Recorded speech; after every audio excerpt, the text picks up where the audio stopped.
academia.edu, and I'm really excited you're here with me today. I mean, genuinely excited, because this is one of those episodes that's going to get us thinking, questioning, maybe even feeling a little uncomfortable. And you know, that's what great academic research can do. Today we're exploring a paper by Eric Walberg titled Disabusing Disability, Review of Andrew Solomon, Far from the Tree, Parents, Children and the Search for Identity. Quite a mouthful, right? But don't worry, I'm going to take you through it in a way that's approachable and, I hope, a bit fun. I should say right at the start, I'm going to present Walberg's review neutrally. So, whatever your take, I'm just the messenger, not the judge.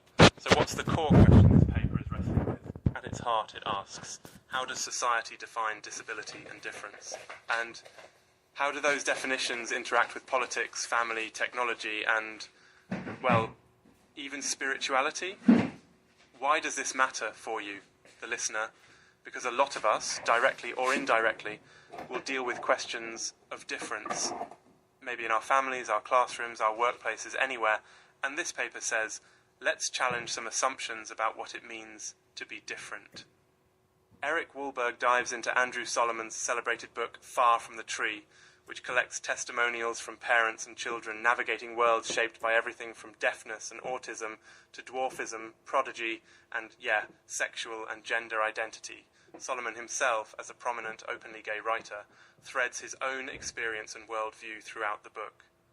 Walberg, though, comes in as a critical reviewer, really dissecting Solomon's secular, liberal, and what he calls postmodern approach to difference. Alright, so let's tackle the methods and key findings here. Well, since it's a review, the method is summarizing, critiquing, and problematizing Solomon's arguments. Walberg explores how Solomon's project pushes for radical acceptance, essentially saying every identity, every difference, is valid and deserves a place at society's table. He points out that, for Solomon, forming new family units, like ones with multiple parents of different genders, is part of this brave, postmodern world. But Walberg isn't sold.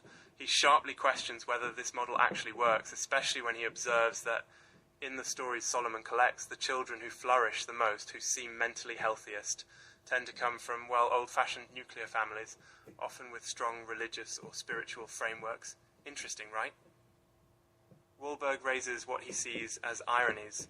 On the one hand, Solomon champions the breakdown of traditional social structures, yet many of the success stories in the book lean right back on them. And another thing Walberg critiques is the politics of identity. He dives into the whole idea of horizontal identities, like, say, being part of the deaf community, versus vertical identities, passed down through families like religion or language. And he's kind of skeptical about whether the blurring of these boundaries really leads to more tolerant societies, or perhaps more fragmentation, or even, he goes there, there's talk of new types of soft totalitarianism masked as tolerance. Quick side note, Walberg goes on a bit of a tangent about Columbus and genocide and identity politics, and honestly, for a minute I couldn't tell if I was reading a book review or a history of Western civilization. It really reminded me of that time. I fell down a Wikipedia rabbit hole after searching origins of Western thought, and ended up 2 hours later reading about whale migration or something totally unrelated. Anyway, back to the paper. There's also a really provocative discussion about new reproductive technologies, designer children, surrogate parenting, genetic testing, and what that means for definitions of family and normalcy. Should society celebrate ever-expanding diversity, or does this actually risk erasing needed support and meaning from traditional sources like religious communities or strong families? Again, I'm not endorsing any view here, just presenting the conversation. Cool insights you, the listener, can take away. First, the way we define normalcy and disability isn't static or absolute.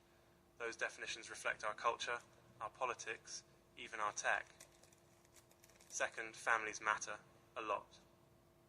Whatever form they take, it's clear that support, acceptance, and love are determinants of resilience for both kids and parents living through difference. Third, there's no one-size-fits-all answer.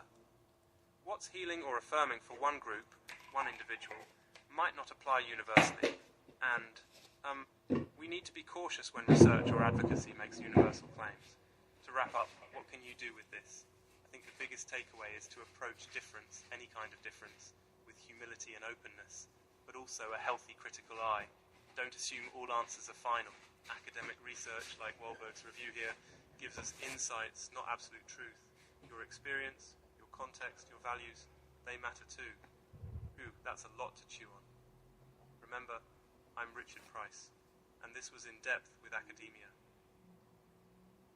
Join me next time for another dive into research that, sometimes really makes us squirm, think, and grow. Keep questioning, keep listening, and take care of yourself and your loved ones. See you next time.